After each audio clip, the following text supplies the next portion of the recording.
Hey guys, welcome back to another Battlefield 6 tips video, and as usual, after every update we go over a few things that might be flying a bit under your radar and that you might have not noticed yet that were changed with your update or that were added with your update. And it's also a few things that I haven't seen anyone else talk about so far. But we're gonna start with one thing that I know a lot of people were talking about, but in case it's flying under your radar, you should know about this, and that's the changes to the defibrillator. Now, when you use them, you have a charge system, which means down in the bottom right of your screen, you can see that you start with 3 charges, and then you can use those in quick succession, and then you have to wait for 4 seconds for one charge to restore, and then every 4 seconds another charge will restore. Also, in the middle of the HUD, you can now see an indicator that shows your charge progress to help you time your revives effectively, because revives still have this span from 50% health to 100% health. So if you just quickly zap someone, then you will revive them with 50% health, and if you fully load up your defibrillators, then you will revive them with 100% health. So the more you charge it, the higher is the health that your patient will wake up with. What's new is that even if you just quickly zap someone, it requires a 0.35 second charge time before you can perform this revive, so it's not completely instant anymore. And if you want to revive someone with 100% health, then this will take you 1 second now, and before this change it was 0.65 seconds. Everything takes a little bit longer now, but what this change also means is that you can now once again kill players with 1 zap, because the health is bound to the damage that the defibrillator does as well. If you fully charge your defibrillators, then you will revive someone with 100% health, but you can also deal 100% damage to your enemies. So a fully charged defibrillator can one-hit kill an enemy again.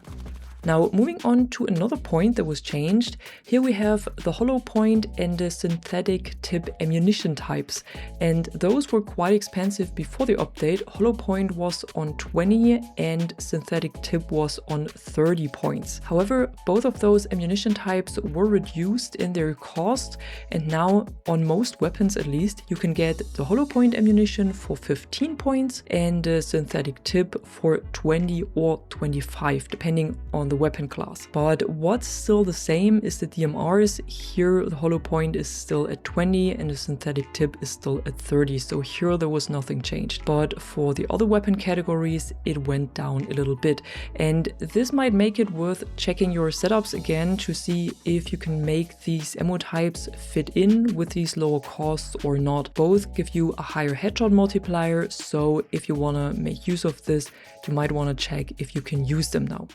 Then another change that might be flying a bit under your radar is that the RPG or the projectiles of the RPG were reduced in their initial speed, acceleration and maximum speed. So overall the RPGs are a little bit slower now, and this makes it harder to hit moving targets, especially fast moving targets like jets or helicopters. But it's something you should know about in case you're using the RPG a lot, which I think a lot of us do when you're playing engineer. So it might feel a little bit different now, and this is because of this speed, acceleration and maximum speed changes. What was also changed is the adrenaline injector for the assault class. I never really used it because I felt like it was very sluggish and very clunky to use, but this was changed with the last update because here they lowered the intensity of the on-screen effect, so it's not as distracting anymore and it doesn't impair your vision as much as it did before. And they also shortened the injection animation, and I feel like this is really noticeable, and this makes it much easier to use the injector, and it doesn't affect your ability to fire for as long as it did before. So like I said before, for me personally, I feel like I can use it more now because it doesn't feel as clunky and slow anymore. Then a little fun fact in between, they also added a hurt voice reaction when you deal damage to someone with a repair tool, or when you receive damage from the repair tool as well. So now the soldier is screaming and you actually have a reaction to getting burned with the repair tool, but that just as a little fun fact in between.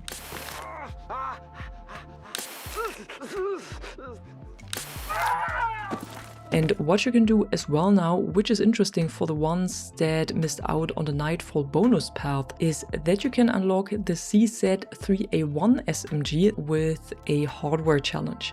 So when you go to challenges, then Season 2, you can find the sidearm as well as the SMG in the hardware challenges now, and you just complete those and then you can unlock it pretty quickly actually. And in case you have missed out on this weapon, you can now unlock it through these challenges.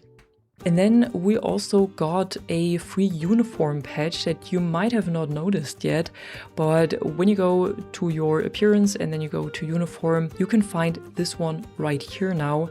Team wins remembering a Titan, and on the patch it says Zampella. So this is how the Battlefield Studios or the Battlefield team is remembering Vince Zampella that had sadly passed away in December, and now, well, he kind of lives on here in Battlefield 6, which I think is a nice little addition that we got with the last update. And then lastly, we have 3 things that were added to the Battle Royale mode RedSec, and I always put them last because I know that not everyone is interested in them. So first of all, we got a new training path in RedSec for the Assault class. This one is called Hazmat Breacher, and it adds the VL7 smoke into the game as a feature. So what you have is a protective mask that you can use when you are inside of the smoke. Then you have a breaching projectile launcher that launches darts with concentrated VL7 smoke, and this impacts your vision and your hearing of your enemies, and it also seems like it deals damage to them. And you can use your protective mask to get in there if you're playing the Assault with this training path. And when you level up your training path, then this all works a lot more efficiently. So while you are wearing the mask, then your sprint speed is improved by 10%. Then on level 2, you have a much higher resilience. So passive health regeneration triggers 50% faster and provides a 50% improvement on healing. And then on level 3, if you use the protective mask, then this reveals the position of nearby enemies that are within your cloud of VL7 smoke.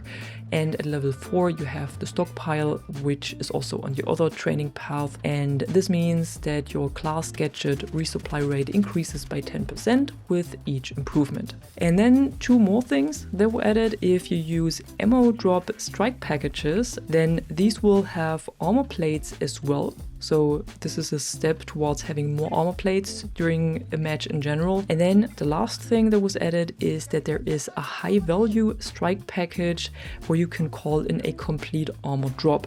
So this comes down just like the ammo drop, and it will only have armor plates. And yeah, that was it for today. I know this was not as much as it usually is after these updates, but that's just always the case towards the end of the season, that the updates get a little bit thinner compared to the ones that we get with the start of the season.